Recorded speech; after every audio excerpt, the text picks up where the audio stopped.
Jesus, amém? Meus irmãos, com muita alegria, eu também saudar todos com a paz do Senhor. Graças a Deus, estamos aqui nessa noite para trazer uma palavra de instrução para a igreja e dar continuidade ao estudo que nós começamos aqui. O pastor nos abriu essa oportunidade e trazer uma palavra de instrução, de ensinamento para a igreja. E aqui nós estamos. Amém? Eu estou muito alegre, feliz de poder rever os irmãos, poder rever a igreja. Irmão Paulo. Amém, querido? Amém. Também, meu filho. Também. Amém, meu amado. Amém? Toda a igreja também, que Deus possa abençoar a vida de cada um dos irmãos. Amém? Abra sua Bíblia. Glória a Deus. Epístola do apóstolo Pedro. Fica bem no final da Bíblia já, é muito fácil de encontrar. Qual é a onde? Segunda Epístola de Pedro, capítulo de número 2, versículo 1 e versículo de número 2.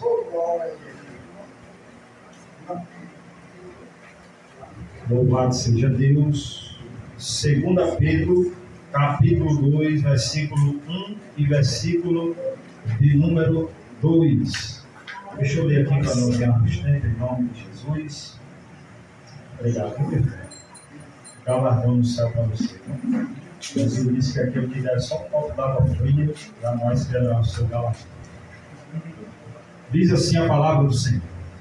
E também houve entre o povo falsos profetas, como entre vós haverá também falsos doutores, que introduzirão encobertamente heresias de perdição, e negarão o Senhor que os resgatou, trazendo sobre si mesmo repentina perdição. E muitos seguirão as suas dissoluções ou as suas palavras, pelos quais será blasfemado o caminho da verdade. Amém? Pode sentar. Glória a Deus.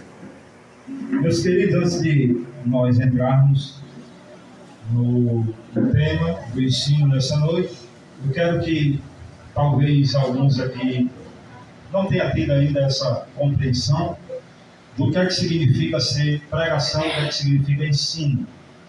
Nessa noite você não vai me ver aqui da cambalhota, estar correndo na igreja, rodando, pulando. Você não vai me ouvir dizer, pegue na mão do seu irmão, diga isso, diga aquilo. Não. Pregação é totalmente diferente de ensino.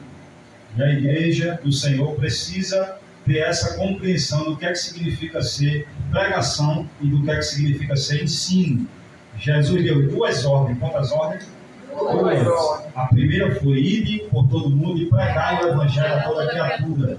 Mas em Mateus capítulo 28, verso 18, Jesus disse: portanto, ide e ensinai todas as nações, batizando-as em nome do Pai, do Filho e do Espírito Santo, e ensinando a guardar todas as coisas como eu tenho ordenado. Que mesmo na época de Jesus já havia, esse cuidado com a questão dos falsos mestres em nosso meio. Jesus disse em Mateus capítulo 7, versículo 15: acautelai-vos dos falsos profetas que vêm até vós vestidos como ovelhas, mas por dentro são lobos devoradores. O apóstolo Paulo, em Atos capítulo 20, ele disse no versículo de número 31 que temia que depois da sua partida, saindo de Éfeso, a qual ele ensinou por 3 anos naquela igreja, ele temia que depois da sua partida se introduziriam no meio do rebanho falsos mestres, trazendo engano para dentro da igreja. Quando nós olhamos a epístola de Pedro, no capítulo 2, o apóstolo Pedro também vai trazer a mesma tônica do cuidado com os falsos profetas e os falsos mestres, que vêm dentro do rebanho para quê? Para trazer heresia de perdição para dentro da igreja. Meus irmãos, nós vivemos em um contexto que nós temos que ter bastante cuidado. Nós temos que ter bastante cuidado, porque não somente na igreja, mas também as redes sociais estão aí, para os homens pregar o que eles acham que é correto, para os homens pregar o que eles ensinam, o que é certo, para os homens e as mulheres ensinarem o que eles acreditam, o que eles acham e não aquilo que a Bíblia diz que é verdade. E a igreja precisa estar examinando as Escrituras para que elas não sejam enganadas. Louvado seja o nome de Jesus. A única coisa, irmãos, que pode destruir o povo de Deus. O povo de Deus não é destruído por falta de comida. O povo de Deus não é destruído porque passa por luta, por aflição, por dificuldade, por tribulação. O povo de Deus não é destruído, vou mais além, até pela morte o povo de Deus não é destruído.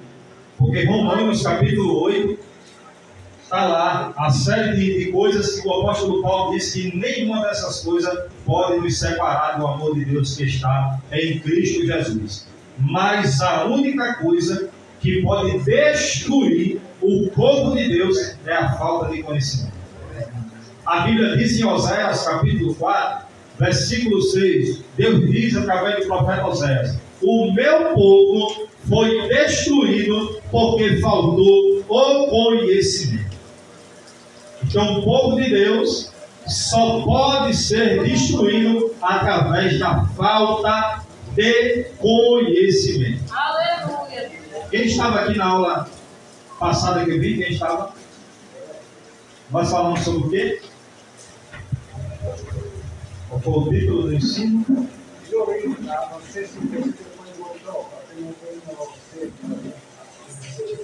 Foi? A sua primeira aula. A minha primeira aula só foi uma. Eu sou de introdução. Não vi mais. Essa é a segunda. O tema do ensino, irmãos, é sobre a apologética cristã. Pastor, o que é uma apologética cristã? Uma defesa verbal. Então nós vamos abordar dentro desses estudos acerca das seitas e heresias. Quem lembra aqui o que é uma seita? Uma seita é um grupo de pessoas, é uma organização de pessoas, é um grupo. O que é heresia? É o que eles ensinam de forma errada. Como identificar, pastor?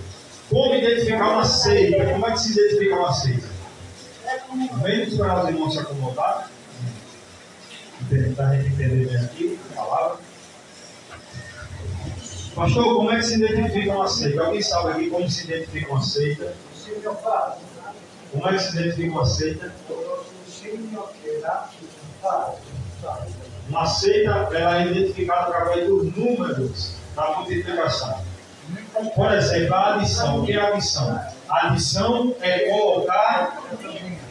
colocar a mais de Cristo sobre a salvação. Por exemplo, Cristo salva, outra pessoa também salva. Por exemplo, Maria também salva. Outra coisa que pode se identificar uma seita é que ele subtrai a divindade de Cristo. Por exemplo, ele não acredita que Jesus é Deus. Então, quando uma seita alega que Cristo não é Deus, eles estão tirando, eles estão subtraindo de Cristo aquilo que ele é, aquilo que a Bíblia ensina que ele é. Amém? Amém. Então, dessa forma que nós podemos identificar uma seita. Né? E relembrando também aos irmãos que quando nós vemos aqui com esse intuito de ensinar a igreja sobre esse assunto, nós não estamos atacando as pessoas. Nós não estamos aqui para atacar um pastor, uma liderança.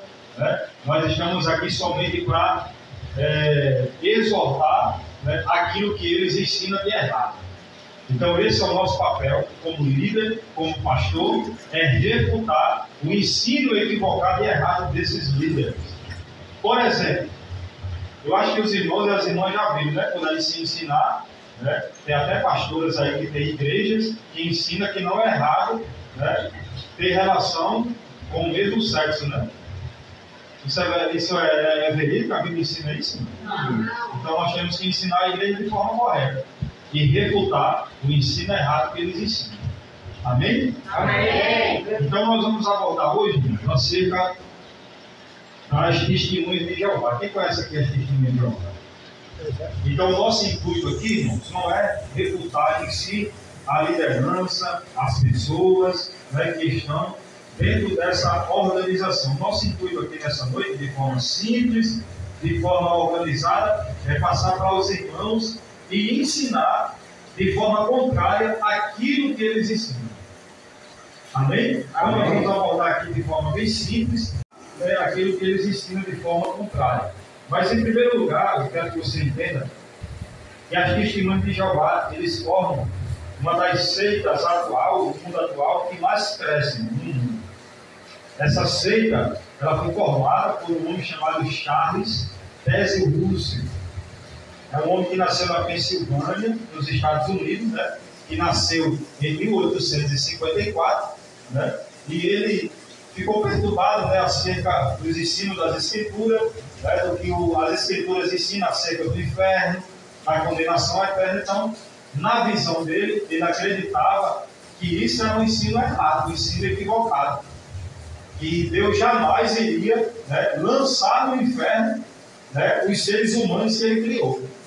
Então, a ideia de Russell de trazer essa doutrina, né, de estudar a Bíblia e declarar e mostrar para nós que Deus não é um Deus que vai condenar e lançar no inferno as pessoas. Abra aí na sua Bíblia, olha aí como é que está escrito aí, o Salmo 9, verso 17. O culto de ensino é para isso aqui também, irmão, para abrir a Bíblia, para olhar os versículos. E aí, será que ele está certo ou a Bíblia está certa? Ele diz que Deus jamais vai lançar no inferno ou condenar pessoas que ele criou. Olha o que está escrito aí no Salmo 9, versículo 17. Já olhou aí o que está escrito? O que está escrito aí? Que Deus lançará os ímpios aonde?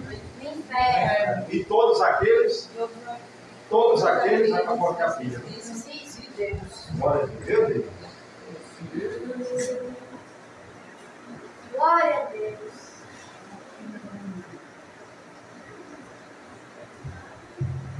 Ele foi estudar e tentou trazer um argumento, né, a sua organização, aquelas pessoas que lhe ouviam, que isso não é claramente um plano de Deus, lançar os seres humanos que ele criou no inferno. E os principais temas que essa organização da Testemunha de Jeová, eles mais atacam é sobre a Trindade. Eles não creem na Trindade. Quem sabe aqui o que é a Trindade? O que é a Trindade? A Trindade que fala sobre Deus Pai, Deus Filho e Deus Espírito Santo. Amém? Então as doutrinas que ele mais ataca é a Trindade, a natureza do homem, a salvação e o inferno. Amém? E nessa primeira colocação que eu quero trazer para vocês nessa noite é o conceito errôneo deles de não acreditar na doutrina da Trindade. Então eles não acreditam na doutrina da Trindade, não somente ele, até cristãos que estão entre nós não acreditam na doutrina da Trindade, simplesmente porque não está escrito na Bíblia a palavra Trindade. Mas é porque não está escrita a palavra Trindade que eu não vou crer na doutrina da Trindade. Nós temos que entender o que é que significa, né, esse argumento da doutrina da Trindade. O que é a doutrina da Trindade? Deus Pai, Deus Filho e Deus Espírito Santo, eles possuírem os mesmos atributos que denotam eles como o Todo-Poderoso. Isso aqui é algo básico e simples para vocês entenderem. Então é evidente que a palavra Trindade não se encontra na Bíblia, porém a Bíblia contém a ideia básica da doutrina da Trindade. Vamos provar aqui, irmãos, que a doutrina existe dentro da palavra. Em primeiro lugar, a doutrina da Trindade ela é provada biblicamente, primeiro, pela criação do mundo. Gênesis, capítulo 1, versículo 26. Eu dou um conselho a vocês. Todas as vezes que você vir para o culto de ensino, traga papel e caneta. Primeira prova da doutrina da Trindade na Bíblia, na criação do homem. Na criação do homem estava o Pai, estava o Filho e estava o Espírito Santo. Gênesis 1, 26 está escrito: e façamos o homem conforme a nossa imagem e semelhança. Ali estava o Pai, ali estava o Filho e ali estava o Espírito Santo. Mas, pastor, como é que você pode provar que ali estava Deus, que ali estava o Espírito Santo, se lá em Gênesis não mostra que Jesus estava ali? Ali estava o Pai, ali estava o Espírito Santo, porque a Bíblia diz que no momento em que Deus foi criar os céus e a terra, o Espírito de Deus pairava sobre a face das águas. Mas, no Evangelho de João, abre aí sua Bíblia, Evangelho de João, capítulo 1, a partir do versículo 1, olha o que está escrito aí. Olha onde Jesus vai aparecer na criação dos céus e da terra. Olha aí.